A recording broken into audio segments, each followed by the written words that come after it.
వెదురు లేత మూగులు వస్తాయి కిందన కొత్త మొక్కలు, అది ఈ సీజన్లో వస్తాయి. వచ్చినప్పుడు అవి కట్ చేసి మామూలుగా చేదుగా ఉంటాయి, వాటిని కట్ చేసి వాటర్ ఫ్లోలో పెడతారు. వాటర్ ఫ్లోకి అంతా పోతాయి. తర్వాత ఉడకబెట్టి వాట్ చేస్తాం. వాట్ చేసిన తర్వాత క్యాబేజీ ముక్కలా ఉంటుంది అన్నమాట. దాన్ని కూర వండి తింటారు ఇక్కడ. కూర వెదురు మూగు కూర చాలా బాగుంటుంది. ఇది తింటే స్లిమ్గా అయిపోతాం. అందుకే ట్రైబ్స్ అందరూ వచ్చి ఉంటాయి. ఎక్కడైనా కనపడరు. అందరూ ఒకేలా ఉంటారు ఫిజిక్. ఎందుకంటే సంవత్సరం తింటారు వాళ్ళు. అందుకని వాళ్ళకి ఒబిసిటీ ప్రాబ్లం లేదు. ఇది మంచిది. మనం రోజు తినాలనుకుంటే జబ్బు చేస్తుంది. సంవత్సరం ఒకసారి 2 సార్లు తినాలి.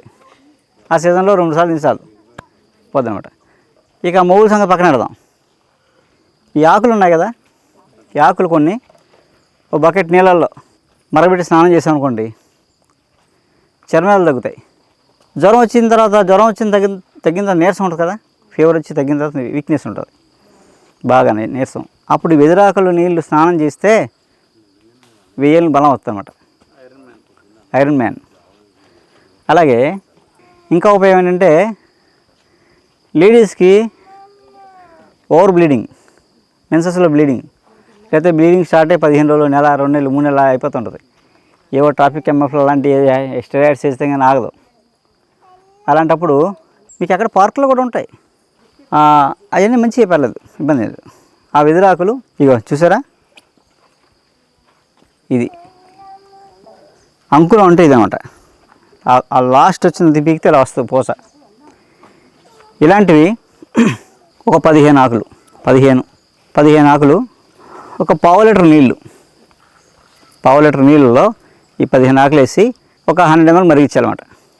మరిగించేసి కొద్ది బెల్లం, కొద్దిగా మిరియం పొడి వేసి షర్బత్లో చేసుకుని మార్నింగ్ 30 ml, మళ్ళీ మధ్యాహ్నం 30 ml, సాయంత్రం 30 ml బ్లీడింగ్ అవుతున్నప్పుడు, ఓవర్ బ్లీడింగ్ అయ్యేటప్పుడు తాగితే ఆ 3 రోజులు తగ్గిపోతాయి. లేదా కొంత ఫ్లో తగ్గుద్ది. నెక్స్ట్ డే మళ్ళీ ఇంకోసారి, థర్డ్ డే, 3 daysలో bleeding stop. Next month period correct టైంకి వచ్చేది. ఇలా 3 నెలలు 4 నెలలు చేశారనుకోండి, చాలా కేసుల్లో మనం యుట్రస్ రిమూవ్ దాకా వెళ్ళిపోతాం. కొన్నాళ్ళు చేస్తే అసలు అవసరం ఉండదు. ట్రై చేయడం తప్పే ఉంది, దీనివల్ల హాని లేదు. ఒకవేళ తగ్గలేదు కొంచెం ఆసారికి మళ్ళీ ట్రాఫిక్ ఎంఎఫ్ వేసుకుంటాం, ఇంకో నెల ట్రై చేస్తాం, తగ్గక మాందో. మనం అన్నీ ముదిరిపోయినాయి కదా, ఈ రోజుకి వచ్చినాయి కాదు, సంవత్సరాలు ముదిరిపోయి ఉన్నాం మనం. కాబట్టి 2 నెలలు 3 నెలలు 4 నెలలు కంటిన్యూ చేస్తే, వెయిట్ చేస్తే తగ్గిపోతుంది. మెచ్యూర్ అయిన తర్వాత స్నానం చేపిస్తారు. స్నానానికి ఒక ప్రత్యేకత ఉంటుంది.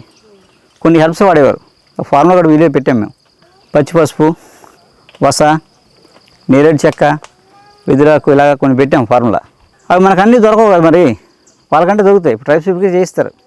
దాంతో స్నానం చేస్తే మళ్ళీ 100 ఏళ్ళ వరకు మెన్సస్ సైకిల్ దెబ్బతిందో, 10 మందికి అన్నా సరే సంతానం ఆ సైకిల్ దెబ్బతిందో, స్లిమ్గా ఉంటారు.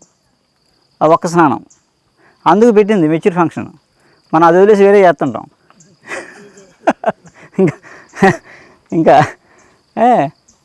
మాకు అవన్నీ దొరకవు. దానికి పరిష్కారం ఉంటుంది.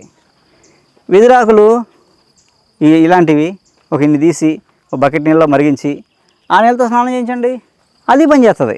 మెచ్యూర్ అయిన తర్వాత ఆ స్నానం చేసేటప్పుడు ఈ నీళ్ళతో ఒక స్నానం చేయించండి, చేస్తే దానిలాగే పనిచేస్తుంది. అవన్నీ దొరికితే ఇంకా మంచిది. ఏమీ లేకపోతే ఇదనే చేయొచ్చు, ఉట్టిని చేసేపోతే ఇది బెస్ట్ కదా. అలా ఇలాంటి టెక్నిక్స్ మనకి కోకోలాల్లో అదేంటండి. ఈ వచ్చే దానిలో ఎన్ని నేర్చుకున్నాం మనం. ఈ కాస్త టైంలో నెలకు 1 రోజు పెట్టాము మైండ్, ఒక సంవత్సరం డాటా అయిపోతాం.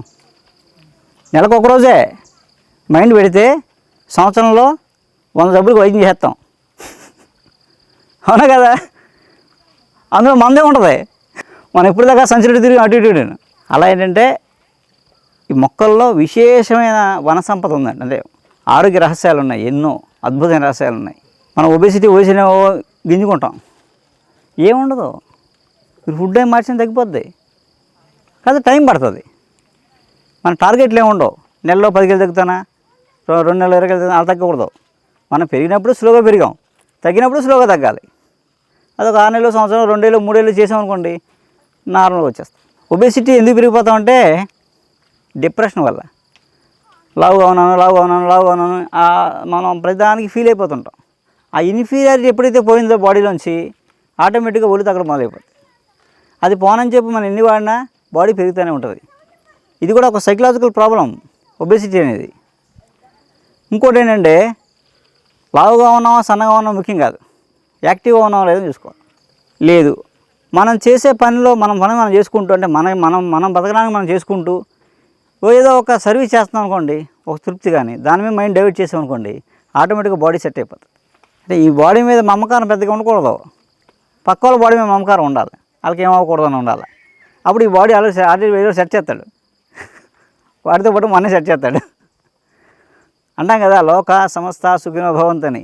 అంటే అర్థం ఏంటి, మనం ఎప్పుడు ఇండియన్స్ ఎవరు నేను బాగుండాలని కోరుకోలేదు, అలా ఎక్కడ శాస్త్రం లేదు. లోక సమస్త సుఖినో భవంతు, లోకం అంతా బాగుంటే అందులో నేను ఉంటానని ఆ ఒక్క వర్డ్తో ఎంత అర్థం ఉంది.